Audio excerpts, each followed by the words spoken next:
here we are with Michael Smith, chef Michael Smith, cookbook writer Michael Smith, TV host Michael Smith. You're everything now. So we all know you make millions of dollars writing cookbooks. I'm not going to ask you about that, fame and glory. But what I'm more interested in about is the idea of food community these days. We all know you're writing the books and that's something anybody can look up on Wikipedia for heaven's sakes. But your philosophy has always remained the same, pretty much of local supply, supporting the local producers, mentoring young people. As I witnessed earlier here at George Brown, you were chatting to the young kids and they couldn't get enough of you, you couldn't get enough of them. So this community of food, how do you see that broadening in Canada too? Like how can we make this, the discussion, reach all levels? Sure.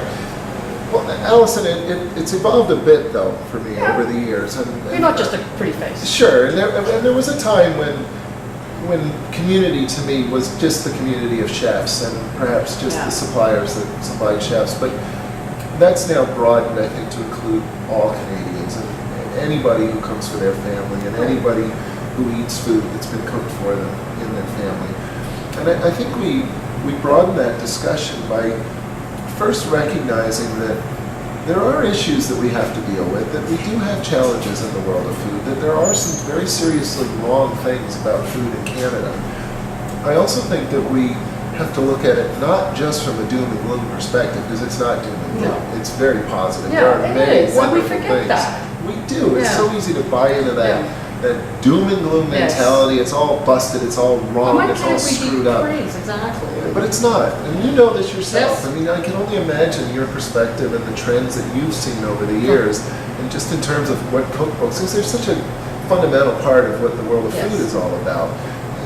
But as we move forward thinking about this, I think what we have to do is understand that every single one of the challenges, every one of them, the solution begins with engaging with our food, thinking about our food, not taking our food for granted. But does that involve cooking?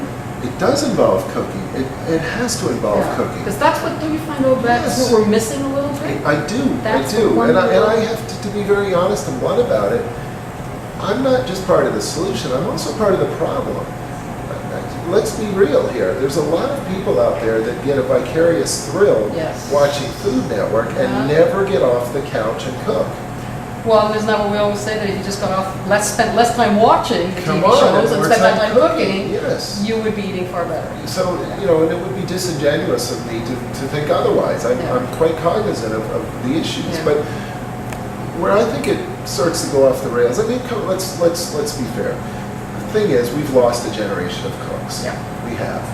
And we're about to lose another one. You think?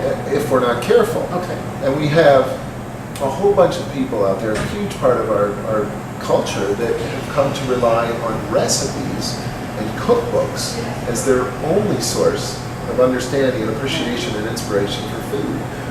And that's okay in some ways. I mean, anything I think that makes you comfortable in your kitchen, I think is a good thing. But at the same time, we've lost track of what cookbooks are and what recipes are, and fundamentally what they represent and what part of food they are. And I may be shooting myself in the foot here, but I think it's important that we don't place too much importance on recipes. But that's what's good about this book, though, in that it is a fundamental. I mean, you've got the roast chicken with apples. I mean, how much simpler can you get than that? But on the other hand, there are so many people of this almost lost generation who've no clue how to roast a chicken. Sure. So your book, though, addresses that, which is very important, I think, because a lot of people with double income homes now, or people working, there's not that I'm learning at the apron strings of mom or dad anymore. Right. So the books do serve a purpose. The cooking shows, I still think, do serve a purpose. Yes, they do, and that's where the positive side comes in. There's all kinds of new interest in food media, and maybe that's an antidote to what we've lost as part of our culture, sort of that missing generation of cooks, if you will. So there's all kinds of tremendous positive to it, of course.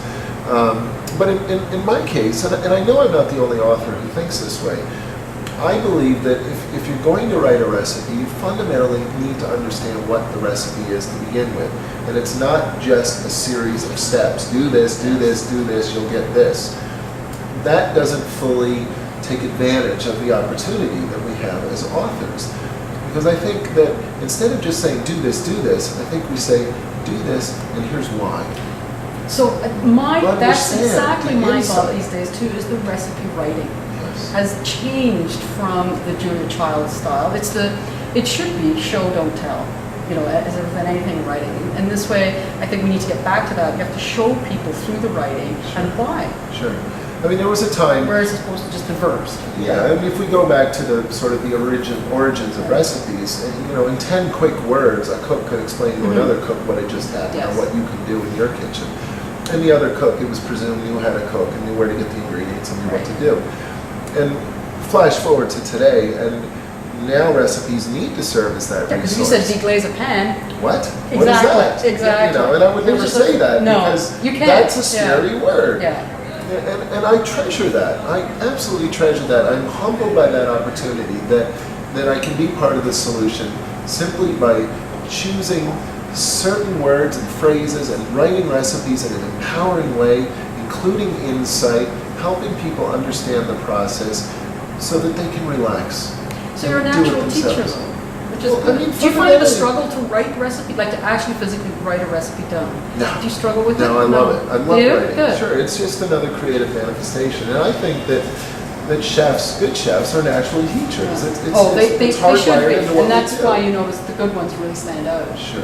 Now, on another topic, seeing as we've just touched that one, you love to travel, obviously from your shows, but you love to travel obviously anyway, because Sure. long before books and TV shows, you were traveling, as Sure. all chefs should. Sure. And so, where do you see you're going from here? I mean, Home.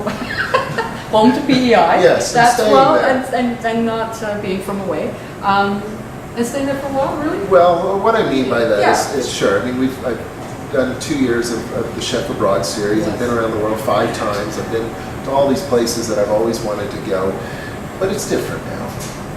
I have a family and, Yeah. and a son and a wife and a mortgage and a house, and it's different. And you want to spend time. And I want to stay home, and I'm so darn blessed and lucky to live on Prince Edward Island, and it's a very special place. It truly is, and I just want to be there.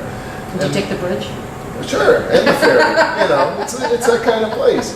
I mean, we're basically this big giant farm floating in the ocean, Yeah, you surrounded are. by sandy beaches. It's a chef's paradise. Can I use that? I love that. The giant Sure, farm thing. That's please great. do.